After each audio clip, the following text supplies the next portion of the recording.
여러분 안녕하세요. 저는 용산에 살고 있는 손규민이라고 해요. 얼마 전에 생일이 지나서 30살이 됐답니다.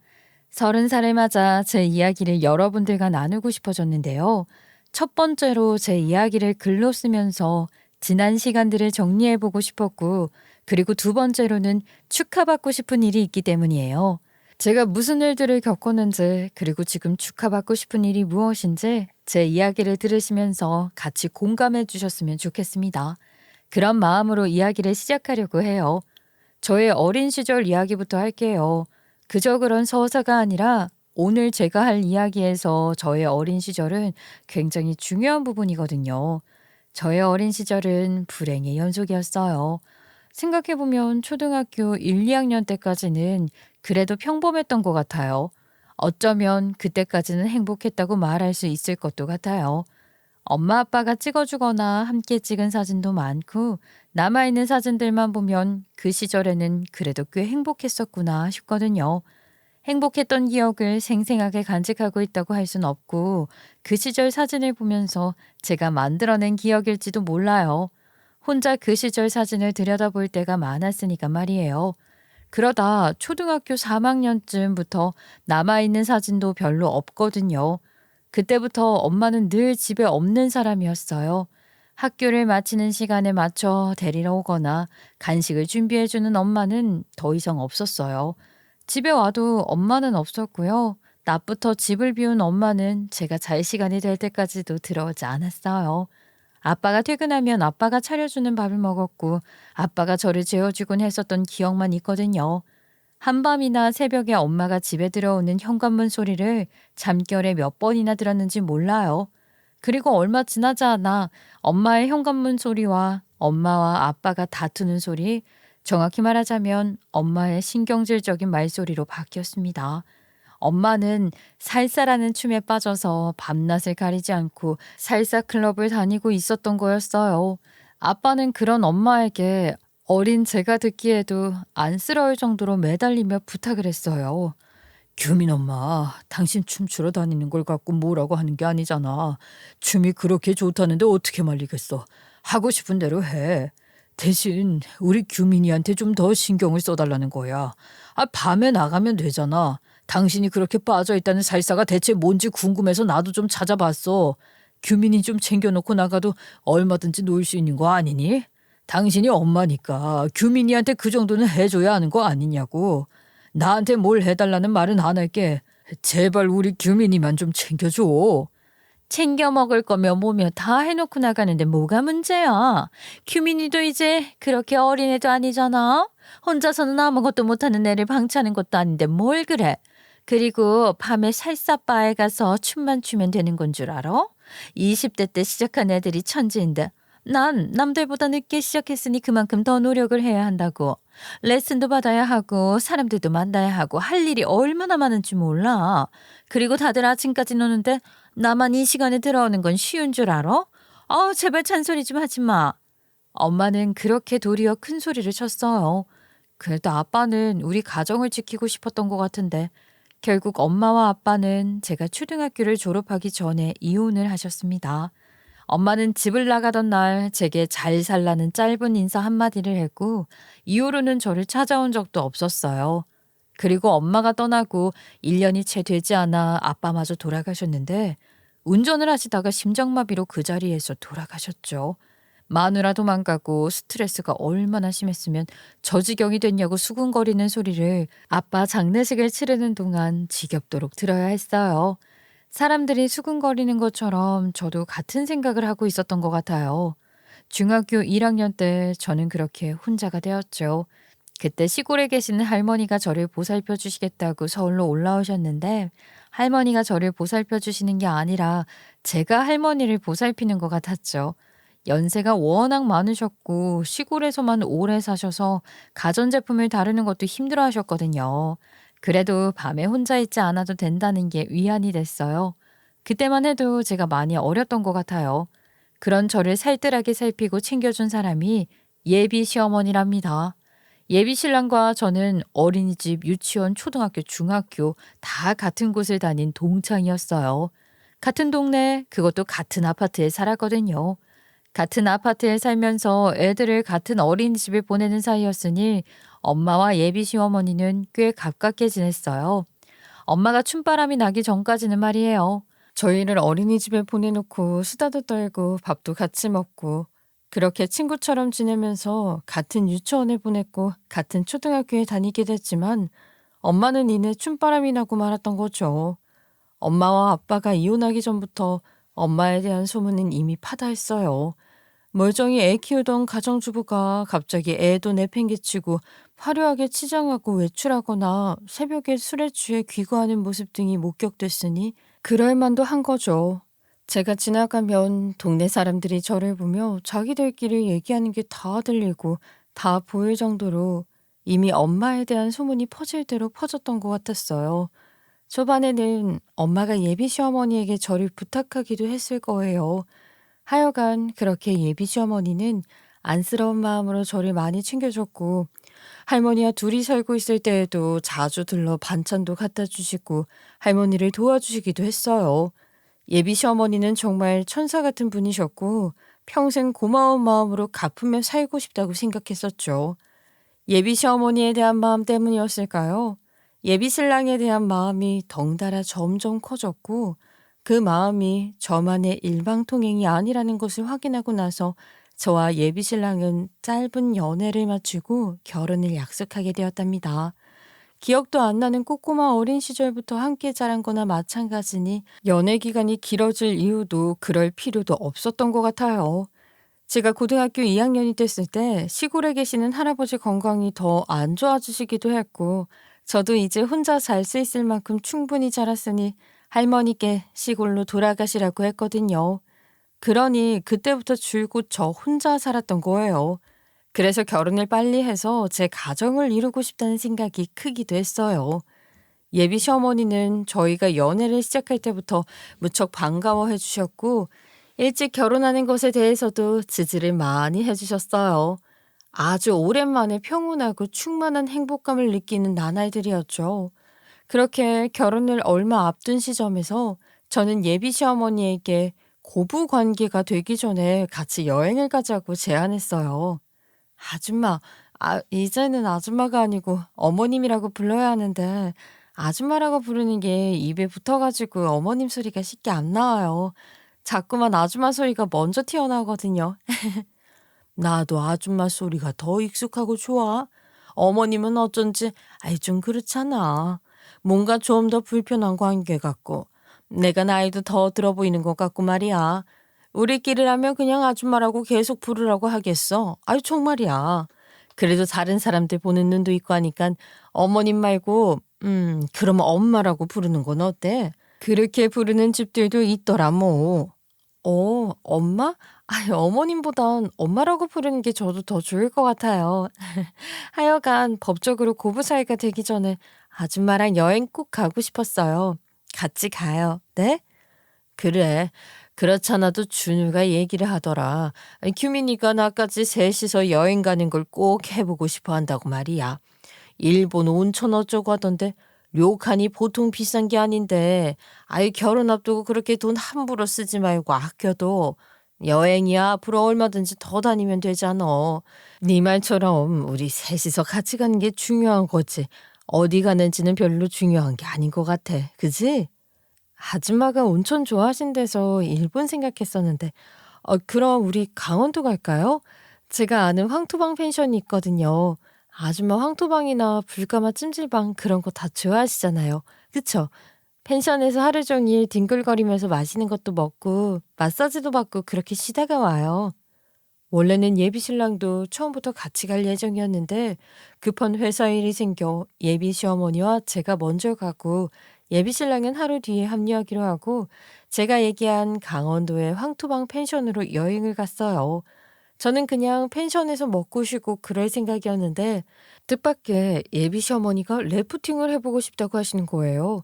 펜션 안에 근처에서 할 수 있는 액티비티에 대한 홍보 자료들이 많았는데 그걸 보고 해보고 싶다고 하시길래 바로 예약을 했죠. 그런데 그 래프팅에서 돌이킬 수 없는 사고를 당하고 만 거였습니다. 예비 시어머니나 저나 수영을 못하는 데다 래프팅 경험도 없었기 때문에 가장 베이직한 쉬운 코스를 선택했어요. 커다란 보트에 예비 시어머니와 저 둘만 타고 완만한 물살을 따라 유유자적 내려갈 수 있는 코스라고 하길래 좋겠다 싶었어요. 보트에는 저희 둘만 타지만 여럿이 함께 내려가는 곳이고 안전 요원들도 있으니 크게 겁이 나거나 그러진 않았어요. 그렇게 래프팅이 시작됐는데 예비 시어머니의 구명조끼가 너무 헐거워서 꽉 조이는 걸 도와드리고 있었는데 그러느라 물살이 조금 거세지는 것을 보지 못하고 대비가 안 된 상황에서 보트가 살짝 튀어오르는 바람에 놀란 예비 시모가 보트 밖으로 떨어져 나가게 된 거예요. 그런데 그러면서 구명조끼가 벗겨지면서 예비 시어머니는 맨몸으로 물에 빠지게 된 거죠. 물이 아주 깊은 건 아닌 것 같았는데 발이 닿지 않는 건지 놀라서 그러는 것인지 예비 시어머니는 허우적대기 시작했고 둘러보니 안전요원이 탄 보트는 조금 떨어져 있어서 가까이 오려면 시간이 좀 걸릴 것 같은 거예요. 예비 시어머니는 이미 물속으로 빠져 들어가고 있었고 더 이상 시간을 지체하면 큰일이 나겠다는 생각에 예비 시어머니를 구하려고 물에 뛰어들 수밖에 없었습니다.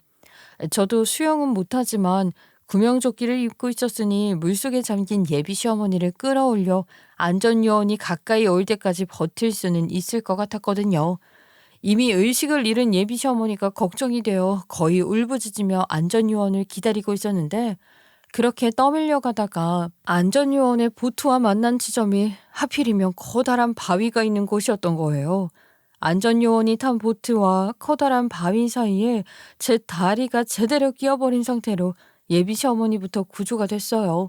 그리고 저도 의식을 잃었던 것 같아요.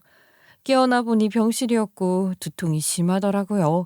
예상대로 다리를 심하게 다쳐서 두 다리 모두 엄청난 깁스를 한 상태였고요. 아줌마는? 아줌마는 괜찮으신 거야? 괜찮으신 거지? 그래, 걱정하지 마. 엄마는 괜찮으셔. 아직 의식이 회복되진 않으셨는데 생명에는 지장이 없다니까 걱정 안 해도 돼. 의식이 돌아오시기를 기다리는 중이야. 시간이 좀 걸릴 거래. 정말 다행이다. 감사합니다. 아줌마한테 아무 일도 없어서 정말 너무 다행이야. 어쩌자고 같이 물에 뛰어든 거야. 너도 수영 못하는 건 마찬가지면서 정말 큰일 날 뻔했다고. 알아? 아줌마가 어떻게 될지도 모른다는 생각에 아줌마 구해야 한다는 생각뿐이었어.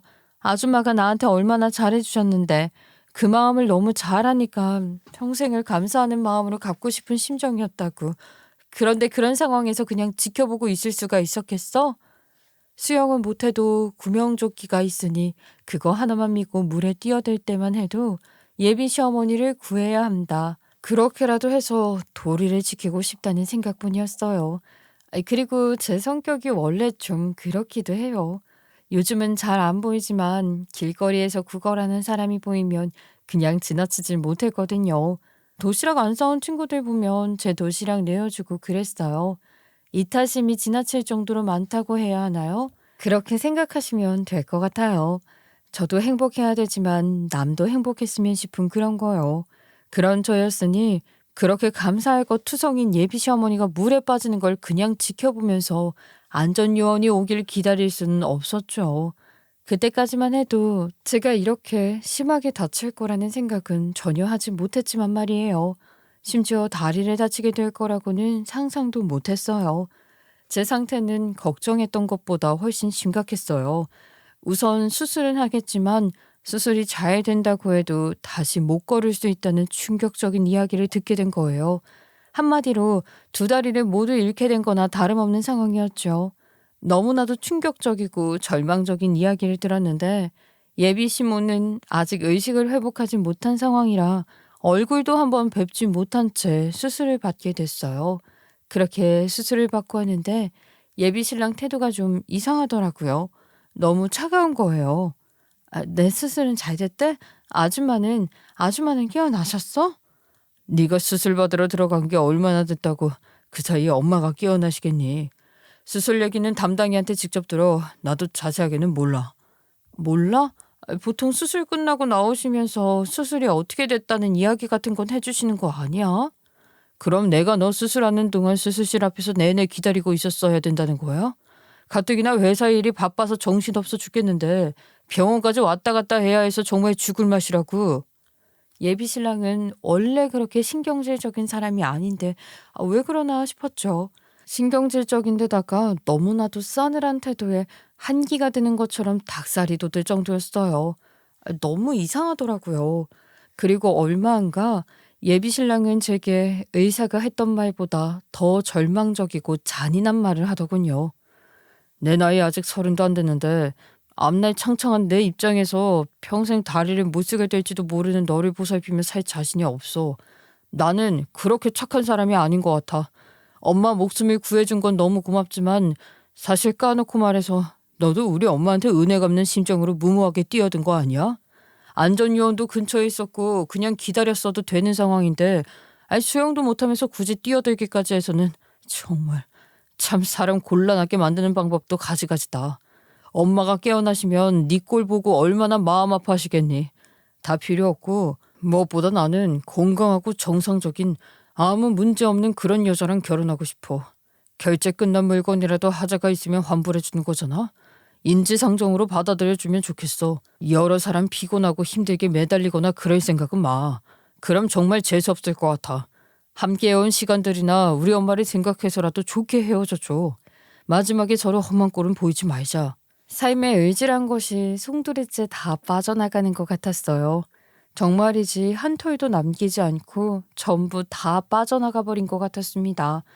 영영 다리를 못 쓰게 되면 어떡하나 그런 생각으로 예비신랑을 평생 붙잡아두면 안 되는 게 아닐까 보내줘야 하나 저도 나름대로 그런 생각을 했단 말이에요.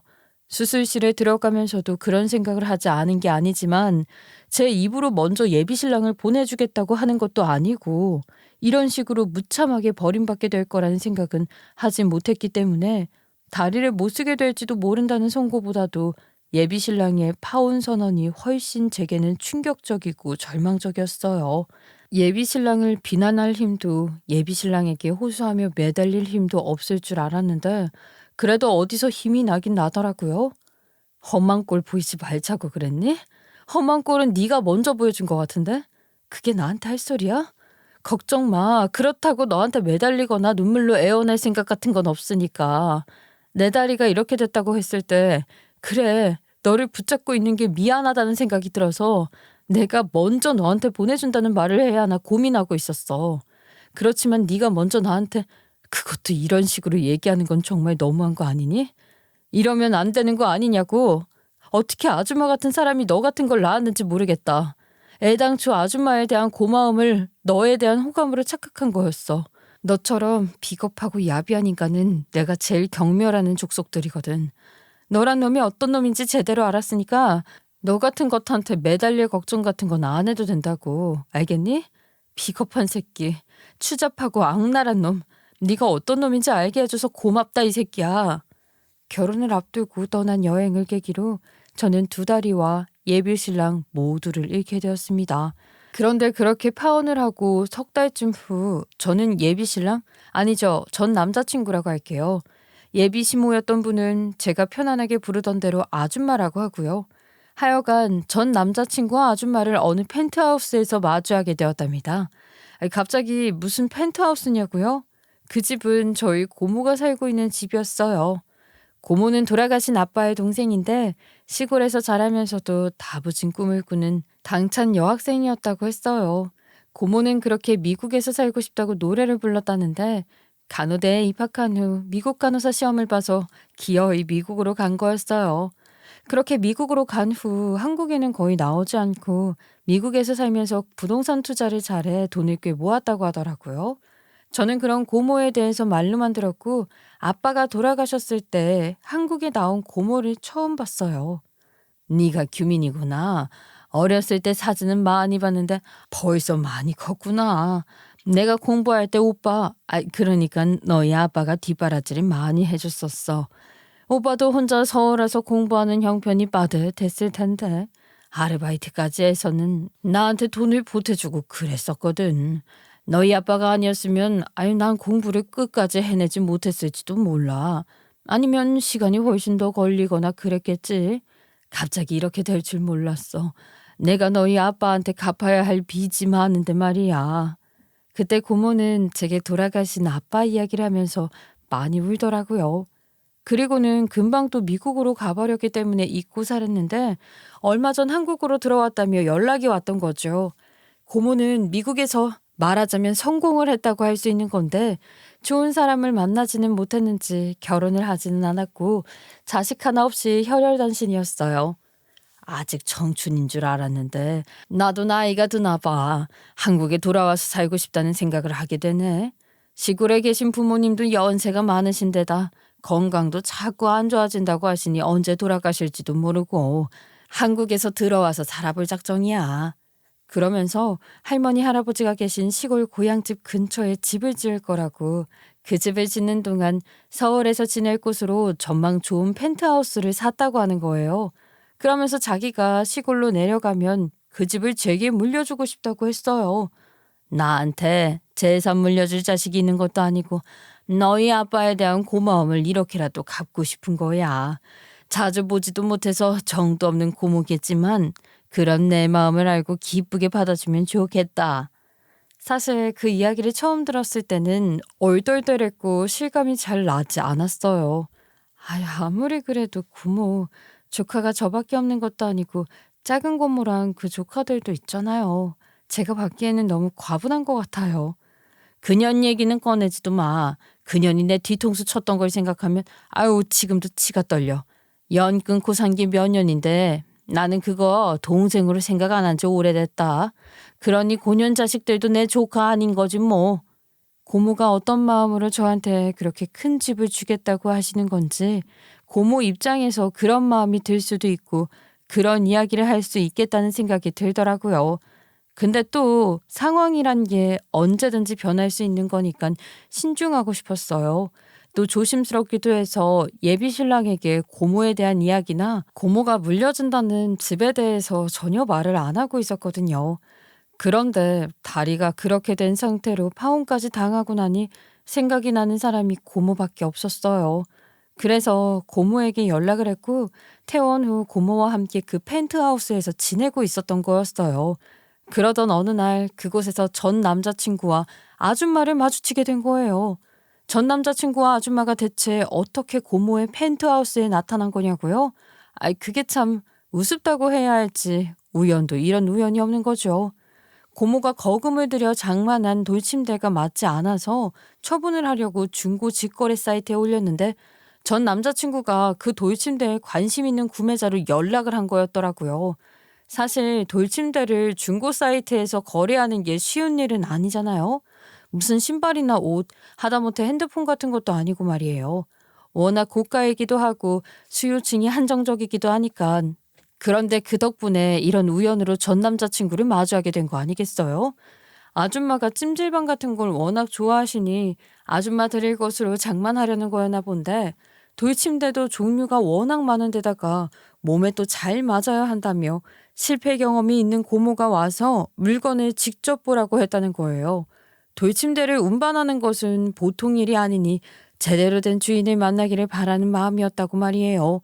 그래서 전 남자친구가 아줌마를 모시고 고모의 돌침대를 보러 펜트하우스에 온 거였죠. 전 남자친구란 놈이 엄청나게 당황하는 건 너무나도 당연한 일인데 아줌마는 저를 보자마자 눈알이 뒤집힐 정도로 놀라시더니 쓰러지시기까지 하셨어요. 알고 보니 아줌마는 제가 죽은 줄 알고 계셨더라고요. 전 남자친구는 제게 파혼을 통보한 후 아줌마를 다른 병원으로 모셔갔고 의식을 회복한 아줌마에게 제가 죽었다고 말했던 거예요. 사건이 있은 지 석 달밖에 되지 않았고 아줌마도 몸이 완전히 회복되기까지 시간이 필요하셨을 테고 제가 죽었다는 얘기를 듣고 망연자실한 아줌마는 외출은 물론이고 주변 사람들과의 교류도 없이 여러모로 단절된 생활을 하셨던 모양이더라고요. 그러니 아줌마는 제가 정말 죽었다고 믿고 계셨던 거죠. 사실 전 남자친구가 저와 결혼까지 결심한 데는 아줌마가 저를 무척이나 아꼈다는 것이 큰 이유 중 하나였을 거예요. 전 남자친구는 대학에서 한국사를 전공했는데 교수가 되는 것을 목표로 한국에 남아 공부를 계속하고 있던 입장이었고 아줌마의 남동생 그러니까 전 남자친구의 외삼촌이 바로 전 남자친구의 지도교수였어요. 전 남자친구 외삼촌은 딸이 하나 있었는데 그 딸은 약대에 진학했다고 하더라고요. 그러니 애당초 외삼촌 덕을 볼 작정으로 외삼촌 제자가 됐던 거라고 할 수 있는 거죠. 전 남자친구는 그런 사실을 공공연하게 말하곤 했어요. 그러나 아줌마는 그런 전 남자친구의 생각에 크게 동조해주지 않으셨고 외삼촌이 너 교수 만들어줄 수 있는 게 아니니 열심히 하라는 원론적인 이야기만 늘 하셨었죠. 전 남자친구는 저와 결혼하는 것이 아줌마에게 큰 점수를 따면서 신뢰를 얻을 수 있는 좋은 수단이라고 생각했을 거예요. 그런 상황이었지만 평생 다리를 못 쓰는 불고로 살아야 할지도 모르는 저를 감당하기는 싫었나 보죠. 그러면서도 그런 자기 생각을 당당하게 아줌마에게 말할 자신도 없어서 그런 엄청난 거짓말을 해놓고 돌침대 같은 거나 선물하면서 자기 엄마 환심을 살 생각이나 하는 한심한 인간이었던 거예요. 하여간 아줌마가 쓰러지기까지 했으니 119를 불렀는데 구급대원이 도착했을 때 아줌마는 정신을 차렸고 괜찮다고 병원까지 안 가도 된다고 하셔서 간단한 체크를 하고 구급대원들을 돌려보냈습니다. 그러고 나서 고모의 펜트하우스에서 고모와 나, 전 남자친구와 아줌마가 제대로 마주하게 된 거죠. 사실 저도 고모에게 파혼당한 것을 있는 그대로 다 말하지는 못했었어요. 제 상황이 힘들어서 제가 파혼을 요구하고 떠난 걸로 얘기했었거든요. 그러니 자초지종을 알게 된 고모도 당연히 난리가 나지 않았겠어요? 어머 파렴치한 놈. 이거 형편없는 새끼 아니야? 그런 절망에 빠진 약혼녀 결혼 날까지 다 잡아놨던 여자한테 파혼을 하자고 했다는 거지? 몸이라도 좀 회복되게 보살펴줬었어야 하는 거 아니니? 아니 왜? 발목 잡힐까봐 그게 그렇게 무서웠니? 비겁하고 악랄한 놈. 고모는 아주 도끼를 품고 쏘아붙이더라고요. 아줌마 보기에 그래서 제가 고모를 말렸는데 잠자코 듣고 있던 아줌마는 그런 저를 말리시더라고요. 규민아, 그럴 거 없어. 나 때문에 그러는 거지? 괜찮아. 고모님 말씀 틀린 거 하나 없고 나는 고모님보다 더 심한 말을 해주고 싶은 심정이야. 내 자식이 이 정도밖에 안 되는 놈이라는 걸 믿을 수가 없지만 이 모든 것이 사실이라니 나는 내가 할 수 있는 일을 할 거야. 그런 일들을 당하고 어떻게 견딘 거야. 아줌마가 너무 미안해서 뭐라고 해야 할지 모르겠다. 아니에요. 아줌마가 왜요? 아줌마가 이렇게 건강하게 살아계신 것만 해도 저는 큰 위로가 되는 것 같아요. 의식을 회복하시는 것도 못 봤으니까 생명에 지장이 없다는 얘기는 들었어도 늘 마음 한구석이 찜찜하고 걱정이 됐었거든요. 몸은 완전히 회복되신 거예요? 아니 나는 아무렇지도 않아. 규민이 네가 그날 물속에 뛰어들어서 나를 구해줬다는 얘기를 듣고 내가 얼마나 울었는지 몰라. 나는 이미 정신을 잃어서 네가 나를 구한다고 뛰어든 것도 몰랐고 아휴 너한테 무슨 일이 생겼는지도 몰랐거든. 네가 나를 구해놓고 나 대신 네가 목숨을 잃었다는 얘기를 들었을 때는 정말로 나도 그 자리에서 그냥 죽고 싶은 심정이었어. 네가 이렇게 살아있어서 정말 다행이야. 고맙다. 고마워 규민아. 살아있어줘서 너무 고마워. 그런데 네 다리는 정말 가망이 없는 거니? 재활은 하고 있는 거지? 아줌마 이렇게 다시 만나게 돼서 정말 좋아요. 제가 저 자식을 좋아한다고 생각했던 것도 결국은 아줌마에 대한 좋은 감정 때문이었던 것 같거든요. 저 자식이 저한테 어떤 식으로 파혼을 통보했든 그거랑 상관없이 솔직히 저 자식이랑 헤어진 게 슬프거나 아쉽지 않았어요. 그렇지만 아줌마를 다시 못 보게 된 건 너무 슬펐어요. 아줌마는 저한테 엄마 같은 분이셨잖아요. 좋은 일도 나쁜 일도 항상 아줌마한테 시시콜콜 다 이야기하고 그랬었는데 제 몸의 일부가 떨어져 나간 것 같더라고요. 이렇게 건강하신 모습을 볼 수 있었던 것만으로도 너무 좋아요, 저는. 그러니까 저한테 어떤 죄책감이나 부채감 같은 걸 갖지는 마세요. 저랑 저 자식은 이미 파혼했고 저는 어떤 미련도 없이 잘 살고 있어요. 그러니까 제 걱정 마세요. 그래, 다행이야. 네가 이렇게 씩씩해서 정말 다행이야. 그리고 준우 너, 내 얘기 잘 들어. 나는 지금 여기서 나가면 곧장 외삼촌한테 연락을 할 거야. 그리고 외삼촌에게 너를 더 이상 제자로 받아주지 말라고 할 작정이다. 너 같은 놈은 공부를 할 자격도 없어. 인간도 덜 된 주제에 무슨 박사 공부를 하며 누구를 가르치겠다고 교수가 되겠다는 거니? 나는 더 이상 너 뒷바라지 할 생각도 없으니까 네가 공부할 수 있는 학교도 네가 직접 찾고 공부할 수 있게 되면 네 손으로 돈 벌어서 공부해. 알겠니? 이 얘기를 굳이 여기서 하는 이유는 규민이도 이 이야기를 들었으면 해서 그러는 거야. 그리고 그만큼 내 결심이 확고하다는 걸 알려주는 거기도 해.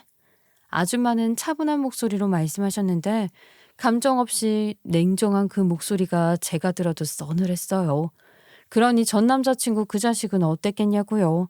그냥 하는 말씀이 아닌 게 분명하니까 심장이 뚝 떨어지는 기분이었을 거예요. 그러니 제 앞인 것도 있고 아줌마한테 매달리는 꼴이 아주 가관이었죠. 엄마, 그게 무슨 말이에요? 외삼촌한테 저를 내치라는 얘기를 하신다는 거예요? 아니 왜? 엄마, 어머니, 제 말씀을 한번 들어봐 주세요. 저도 너무 겁이 났어요. 자신도 없었고요. 그래서 솔직하게 얘기해야 한다고 생각했던 것뿐이에요. 엄마한테 제대로 말씀드리지 못하고 규민이가 죽었다고 했던 건요. 그건 정말 엄마를 위해서 그랬던 거예요. 겨우 의식을 회복하셨는데 엄마를 구하다가 규민이가 다리가 그렇게 됐다는 걸 말씀드릴 수가 없었어요. 평생 그 죄책감으로 괴로워하실 게 뻔했으니까요. 그보다는 그냥 죽었다고 생각하고 잊으시길 바랐어요. 어차피 파혼했으니 다시 만날 일도 없을 거라고 생각했거든요. 엄마를 위한다는 마음으로 한 거짓말이었는데 제 생각이 짧았어요. 엄마, 죄송해요. 잘못했어요. 다시 한번 생각해 봐주세요. 저 외삼촌 밑에서 계속 공부하고 싶어요. 넌 끝까지 비겁하구나. 정말 실망스럽다. 나를 생각해서 했던 거짓말이라고. 규민이가 아무리 다리를 못 쓰게 될지도 모르는 상태라고 하더라도 그게 규민이가 죽었다는 것보다 더 나쁜 거니? 규민이가 죽었다고 하면 내가 그렇게 규민이를 잊고 살 줄 알았다고? 정말 그렇게 생각했다면 너는 전응아야. 그게 아니라 네가 규민이를 그렇게 버렸다는 걸 엄마한테 말할 수가 없었던 거잖아. 나한테 그런 너 자신을 변호하고 설명할 자신이 없었을 테니까 말이야. 그래서 그냥 그 상황에서 네가 할 수 있었던 가장 쉬운 거짓말을 한 거야. 멀쩡하게 살아있는 사람, 죽은 사람으로 만드는 거짓말을 말이지. 너 무섭지도 않았니? 어떻게 규민이가 죽었다는 거짓말을 그렇게 뻔뻔하게 할 수가 있었니? 네가 뭐라고 해도 나는 네 말을 믿을 수가 없어. 너도 네가 하는 말들이 앞뒤도 맞지 않는 궤변이라는 걸 알고 있을 거야. 그러니까 해봐야 소용없는 얘기 그만하고 앞으로 어떻게 살 건지 그 궁리라도 하렴. 전 남자친구는 아줌마에게 잘못했다며 애걸복걸하면서 고모의 펜트하우스에서 나갔는데 며칠 후 다시 찾아와 이번에는 제게 애걸복걸을 하더라고요. 규민아, 내가 정말 잘못 생각했어. 사실은 나 너한테 그렇게 말하고 후회도 많이 했단 말이야. 그렇게 성급하게 그러는 게 아니었는데 그땐 나도 너무 겁이 나서 그랬던 거야. 엄마 건강이 웬만큼 회복되면 다시 너한테 모든 걸 돌이키자고 말할 작정이었어. 그리고 엄마께도 사실대로 말하려고 했던 거야. 그러니까 용서해줘. 다 잊고 우리 결혼하자. 응? 규민이 네가 다시는 못 걷게 된다고 해도 괜찮아. 내가 너의 두 다리가 되어줄게. 전 남자친구가 그렇게 말하는데 정말이지 더는 들어줄 수가 없는 거예요. 그 대목에서는 폭소를 터뜨리지 않을 수가 없더라고요. 뭐? 너의 두 다리가 되어줄게? 내 두 다리가 되어주겠다고? 정말 말도 못하게 상투적이라 그저 웃긴다. 너 지금 무슨 유행가 가사 외우니? 진짜 기가 막혀서. 이럴 때 나오는 웃음이 이런 거구나. 네가 하는 어떤 말도 내게 진정성 있게 다가오지 않으니까 웃기는 소리 그만하고 꺼져. 나는 너 같은 거 이미 정리한 지 오래야. 그렇게 오랫동안 알아봤는데도 그런 쓰레기 같은 인간인 걸 모르고 결혼까지 할 뻔했다니? 지금 생각해도 아찔해. 다리를 못 쓰게 된 것보다도 너랑 결혼한다는 게 나한테는 더 큰 재앙이었을 거야. 이런 식으로 또 찾아오면 아줌마한테 아들 단속 시켜달라고 말할 수밖에 없는데 너 그래도 괜찮겠니? 무섭게 왜 그래. 너 그렇게 독한 애 아니잖아. 넌 불쌍한 사람을 그냥 지나치는 법이 없던 애야. 사람만이 아니지. 길고양이한테도 너 얼마나 지극정성이었니. 넌 그런 애잖아. 그렇게 독한 말하고 나면 네가 제일 괴로울 거라고. 내가 널 잘 알잖아. 그지? 규민아. 그러지 말고 나랑 조금 더 이야기를 해보자. 내가 지금 상황이 너무 힘들고 그리고 또 그래 급박해. 엄마가 나한테 실망을 많이 하셨어. 그러니 네가 엄마한테 말씀을 좀 잘해주면 좋겠어. 나를 위해서만이 아니고 엄마를 위해서도 그러는 게 좋을 것 같아서 말이야. 그렇지 않아? 네가 엄마한테 내 이야기를 조금만 잘해주면 엄마도 나에 대한 실망을 조금은 걷어내실 수 있지 않겠니? 지금 엄마는 내가 형편없는 자식이라는 것 때문에 괴로우실 텐데 내가 그렇게 형편없는 놈은 아니라는 걸 그걸 네가 엄마한테 잘 말씀드려주면 엄마도 훨씬 좋아지실 거야. 응? 나를 봐줄 수 없으면 우리 엄마를 생각해서라도 나를 좀 도와줘. 규민아, 부탁해. 넌 지금 그걸 말이라고 하니? 넌 지금 네가 하는 말들이 나한테 먹힐 거라고 생각해? 천만에. 네가 한마디를 더 하면 그만큼 너란 놈은 추접스러운 미천만 더 드러나 보이는 거야. 알아? 참, 한마디 한마디가 아주 주옥 같구나. 찌질함과 비겁함의 표상으로 책이라도 내주고 싶을 정도야. 아줌마를 위해서 도와달라고? 그딴 얄팍한 수작에 내가 넘어갈 거라고 생각하니? 아줌마가 그러셨지. 너 같은 놈은 공부할 자격도 없다고. 근데 내가 보니까 너는 공부할 자질부터 안 돼 있어. 그 머리로 무슨 공부를 하겠니? 한심하다 정말. 그리고 내가 착하다는 식으로 말하면서 가스라이팅 하지 마. 내가 그런 애가 아니야? 네가 날 잘한다고? 알긴 뭘 알아. 네가 나를 알면 지금 여기 와서 이딴 소리 안 해야 정상이야. 규민아, 정말 왜 그래? 네가 나한테 화가 많이 났을 거야. 충분히 이해해. 당연하지. 너랑 나랑 싸운 세월이 얼만데 내가 너한테 그렇게 하면 안 되는 거였어. 나 이제 정말 완전히 깨달았거든. 내가 뭘 잘못했는지 말이야. 너한테 정말 좋은 남편이 될게. 진심이야. 어떻게든 네가 치료 잘 받을 수 있도록 도울 거고 네가 나를 필요로 할 때는 언제든지 네 옆에 있을 거야. 그러니까 우리 다시 잘해보자. 응? 고모가 제게 그 펜트하우스를 물려줄 거라는 건 어떻게 알았는지 다시 저랑 어떻게 해보자는 속셈으로 집요하게 들이대는 거예요. 부자 고모가 있다니 그 개자식 그것도 충분히 계산했겠죠. 악랄한 그 자식이 그런 머리는 또 잘 굴리거든요. 자칫하면 자기 엄마한테 영원히 팽당할지도 모른다 싶으니 살궁리를 하는 건지도 모르고 말이에요.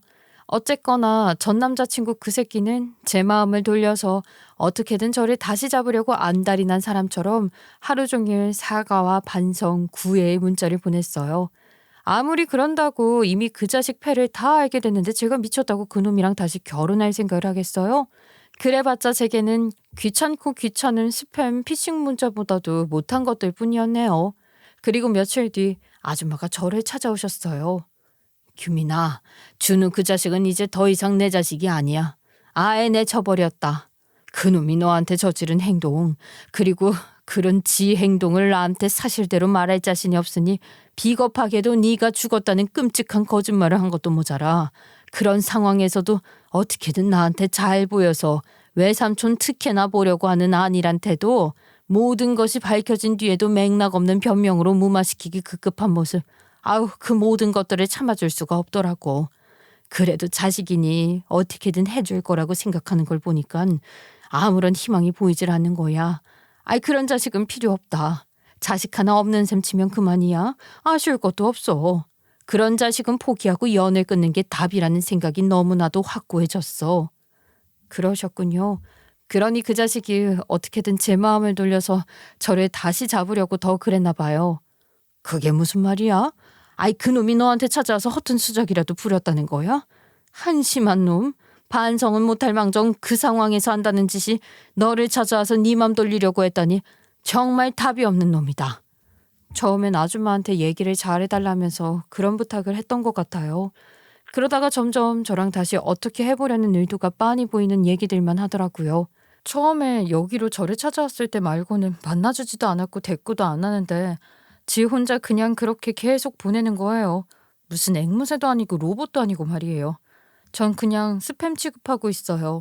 그 자식이 뭐라고 하든 저한테는 아무 의미도 없으니까요. 그것마저 귀찮아지면 차단하면 그만이죠 뭐. 사실 지금은 차단을 걸고 말고 하는 것도 귀찮더라고요. 그냥 아예 그 자식에 관련된 생각을 안 하는 것 같아요. 그래, 네 마음 편한 게 제일이야. 그놈이 뭐라고 하든 무슨 짓을 하든 나 역시 그런 놈을 다시 믿고 기회를 줄 마음이 전혀 없어. 내 동생도 그 자식이 그런 놈이라는 걸 알고 나서는 그런 인간 같지도 않은 놈을 제자로 둘 수 없다고 하더라. 내 동생뿐만이 아니야. 그놈이 한 파렴치한 행동이 학계에도 이미 퍼질 대로 퍼져서 그런 놈을 제자로 받아줄 교수는 없을 거라고 하더라. 전공이 한국사이니 외국 가서 공부할 수도 없겠네요. 유학 갈 돈도 없겠지만 말이에요. 그런데 아줌마 정말 괜찮으세요? 아무리 그래도 아들이잖아요. 저한테 미안해서 그러시는 거라면 전 정말 괜찮으니까 아줌마도 아줌마 마음 편한 대로 아줌마 마음 가시는 대로 하셨으면 좋겠어요. 그래도 아들이니까 한 번 더 기회를 주고 아줌마가 제대로 가르쳐서 사람 만들고 싶으실 수도 있잖아요. 그렇지 않으세요? 전혀. 그럴 마음 전혀 없어. 네 말처럼 그래도 내 자식이니깐 조금 모자라도 조금 못마땅해도 어르고 달래가며 때로는 덮어주고 하고 때로는 보태주기도 하고 그렇게 품으려고 했지. 나도 평범한 엄마고 여태껏 그렇게 키워왔어. 그런데 이번 일을 겪으면서 이 자식은 정말 가망이 없다는 걸 재차 3차 확인하게 된 거야. 반성이라는 걸 할 수가 없는 놈이더라고. 우선 지가 뭘 잘못했는지를 전혀 몰라. 그게 얼마나 비겁한 짓인지, 그게 얼마나 끔찍한 짓인지를 모르는 거야. 내가 덜컥 겁이 날 정도였다. 그 자식이 뭐 때문에 언제부터 그렇게 구제불능이 된 건지 모르겠지만 내가 잘못 키운 탓이라고 생각하고 내 죄라고 생각하고 거둘 생각도 했어. 교수 되겠다는 공부 뒷바라지는 못 해주더라도 그래도 내 자식이니까 내 집에 데리고 있으면서 삼시세끼는 먹게 해주고 그리고 지 잘못을 뉘우치게 해서 무슨 일이든 지가 할 수 있는 일을 찾게 해줄 생각은 있었어. 그게 그놈을 제대로 가르치는 거라고 생각했거든. 그런데 그 자식은 여전히 정신은 못 차린 거군요. 아줌마한테 끝없는 실망만 안기면서 말이에요. 그런 절망 어떤 건지 알 것 같아요. 아줌마가 어떻게 할 수 있는 게 아닌 거죠. 물론 아줌마 잘못도 아니고요. 그러니까 그런 자책으로 힘들어하지 마세요. 그래, 그럴 거야. 잊고 살 거고 이미 많이 잊었다. 그보다 그놈과는 상관없이 내 목숨을 살리다 다친 너를 그냥 둘 수는 없어. 규민아, 아줌마가 어떻게든 너 다시 걷게 만들어줄게. 얼마든지 다시 걸을 수 있어. 아줌마랑 같이 노력해보자. 응? 아줌마는 그렇게 제게 용기를 주며 같이 노력해보자고 하셨지만 저는 이미 그런 의지를 너무 많이 잃은 상태였어요. 다 포기하고 내려놓은 상태였던 거죠. 아줌마 정말 너무 감사해요. 저한테 용기를 주고 싶은 아줌마 마음 잘 알아요. 그 마음만 감사하게 받을게요. 전 이미 이런 제 상태나 모습에 익숙해지고 있어요. 이런 삶을 받아들이는 거죠. 이대로도 괜찮다고 생각해요. 그렇게 모든 것을 포기하고 무기력한 상태에 있는 저를 아줌마는 끈질기게 설득하셨어요.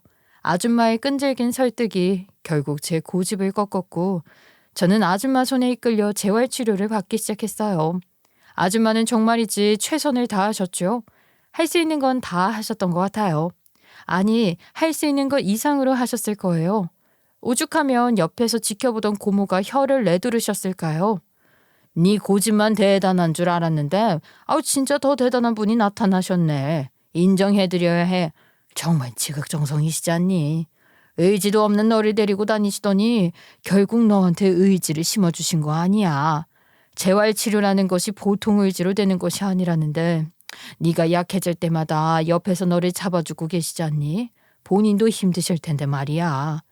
솔직히 정말이지 너무 힘들었어요. 제가 지쳐서 포기하고 싶어질 때마다 저를 일으켜 세운 건 고모의 말처럼 언제나 아줌마였어요. 아줌마에게도 그 시간은 무척이나 힘들고 고단한 시간들이었을 텐데 아줌마도 지치고 포기하고 싶었을 텐데 그런 모습을 보이신 적이 없어요. 언제나 단단하게 저를 붙잡아 주셨거든요. 아무리 그래도 저를 배신하고 처참하게 내친 남자의 엄마인데 그런 분과 그렇게 가까운 관계를 계속 유지할 수 있었겠냐고요? 아줌마는 그 자식이랑 정말 완전히 남남으로 사셨어요. 그 자식은 아줌마한테 내쳐지고서도 정신을 못 차리고 어디 누구 덕을 봐서 제기를 할 수는 없을까 한동안 그 궁리를 하고 다니는 것 같더라고요. 그러더니 지금은 어디서 뭘 하고 지내는지도 모르게 감감무소식이네요. 동창들도 많이 겹치는 지인들이 많으니 제 귀에는 그 자식 소식이 그래도 간간이 들려왔거든요. 친구들도 다들 소식을 모른다고 하던데 그렇게 소식이 없으니 소문만 무성해지더라고요. 어디 무슨 토킹바? 그런데 나가는 걸 본 애가 있다고도 하고 지방 어디서 여자랑 같이 있는 걸 봤다는 소리도 들리고 뭐 그러더라고요. 그러거나 말거나 저랑은 상관없는 일이었지만 그래도 아줌마가 궁금하실지도 모른다는 생각에 그 자식 얘기가 들릴 때마다 아줌마한테 알려드렸는데도 전혀 아무런 반응이 없으셨어요. 아줌마에게도 그놈은 아무 상관도 없는 남이 된 것 같았죠. 그렇게 아줌마랑 재활을 시작한 게 벌써 4년이나 됐답니다.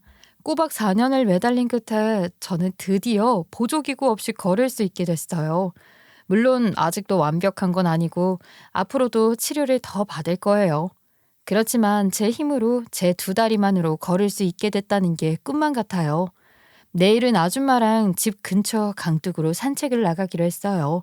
소풍 가기 전날처럼 설레는 마음에 잠이 안 와서 이 글을 쓰기 시작했답니다. 제가 처음에 2가지 목적으로 제 이야기를 나누고 싶다고 말씀드렸잖아요. 첫 번째로는 여러분들에게 이야기를 하면서 지난 시간들을 저 스스로 정리해보고 싶었고, 그리고 2번째로는 축하를 받고 싶다고요. 제 2다리로 걸을 수 있게 된 것이 여러분들에게 축하받고 싶은 일이었어요.